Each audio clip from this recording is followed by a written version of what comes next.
प्राचीन भारत के एक शांत वन में रहते थे महर्षि मृकंडु।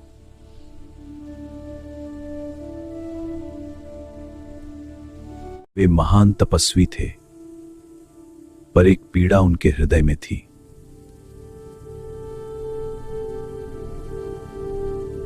कि जीवन में संतान का अभाव था।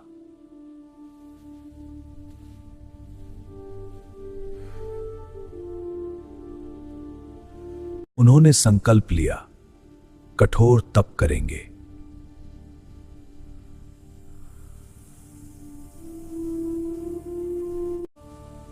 वर्षों की तपस्या से वातावरण तपने लगा।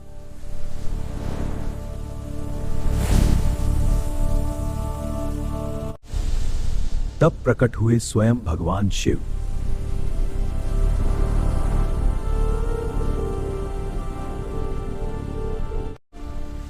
महादेव ने कहा, वर मांगो मृकंड।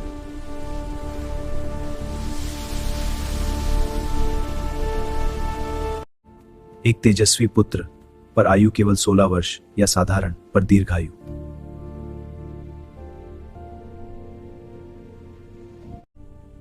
मृकंडु ने चुना तेजस्वी पुत्र।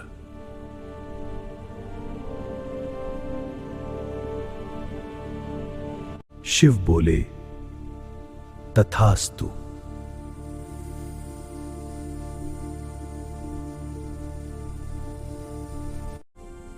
बालक के चेहरे पर असाधारण तेज था।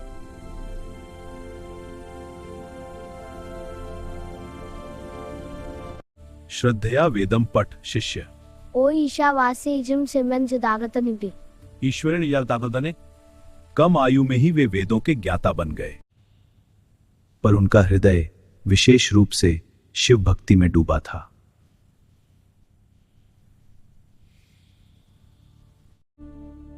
लेकिन एक सत्य उन्हें भीतर से तोड़ रहा था।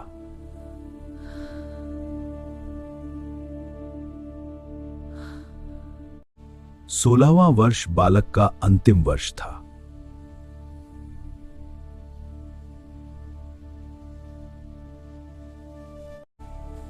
पर मार्कंडेय मृत्यु के सत्य से अनजान थे।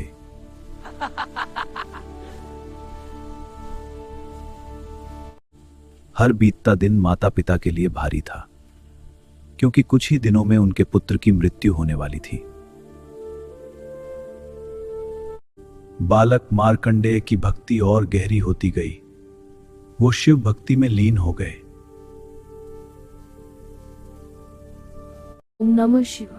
उनकी जुबान पर बस एक नाम था, शिव। ओम नमः शिवाय। ओम नमः शिवाय। मार्कंडेय की मृत्यु का दिन निकट आ गया।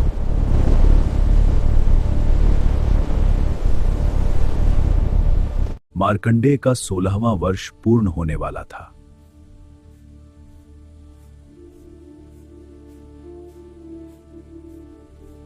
प्रातःकाल शिव मंदिर पहुंचे। वहां शिवलिंग की पूजा अर्चना करने लगे। ओम नमः शिवाय। ओम नमः शिवाय।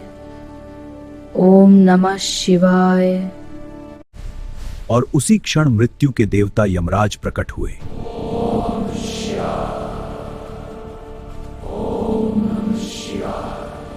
हाथ में पाश, चेहरे पर गंभीरता।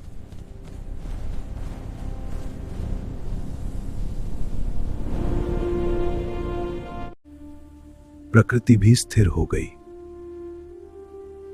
परंतु बालक मार्कंडेय तो शिव भक्ति में लीन रहे। यमदूत शिव भक्ति में लीन बालक मार्कंडेय की आत्मा लेने आगे बढ़े।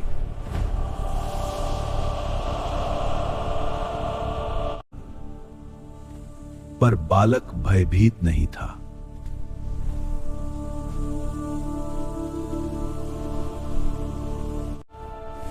उन्होंने शिवलिंग को कसकर पकड़ लिया।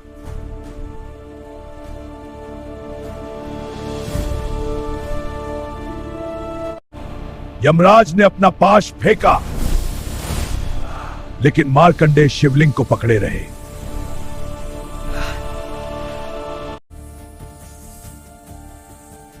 पर यमराज का पाश शिवलिंग को भी छू गया।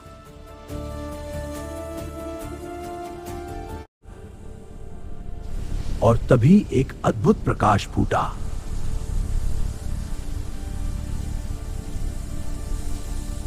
महाकाल स्वयं प्रकट हुए। मैं महाकाल हूं, मेरा क्रोध सब संसार को जलाकर भस्म कर देगा। उनकी आंखों में अग्नि जल रही थी।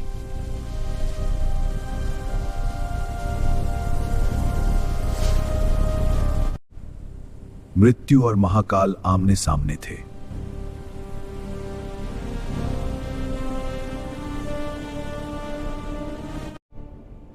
तुमने मेरे भक्त को छूने का साहस कैसे किया?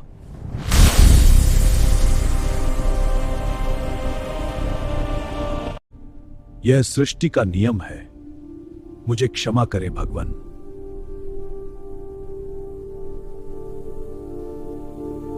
एक प्रहार और मृत्यु गिर पड़ी।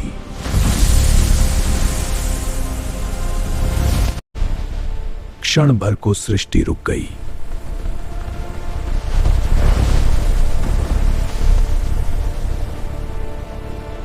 देवताओं ने प्रार्थना की, हे महादेव, संतुलन बनाए रखें।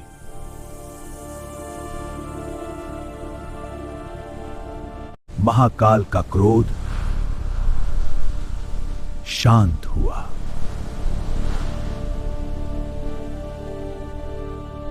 पुत्र मार्कंडेय, तुम अमर हो।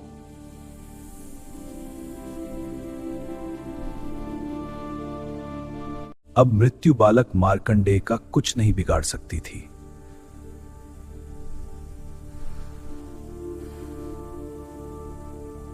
यमराज ने भी स्वीकार किया, भक्ति सर्वोच्च है। वर्ष बीते, युग बीते, परंतु बालक मार्कंडेय अमर रहे।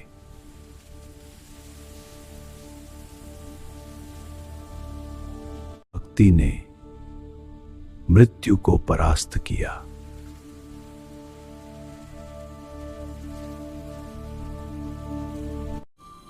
यह कथा सिखाती है, सच्ची श्रद्धा के आगे मृत्यु भी झुकती है।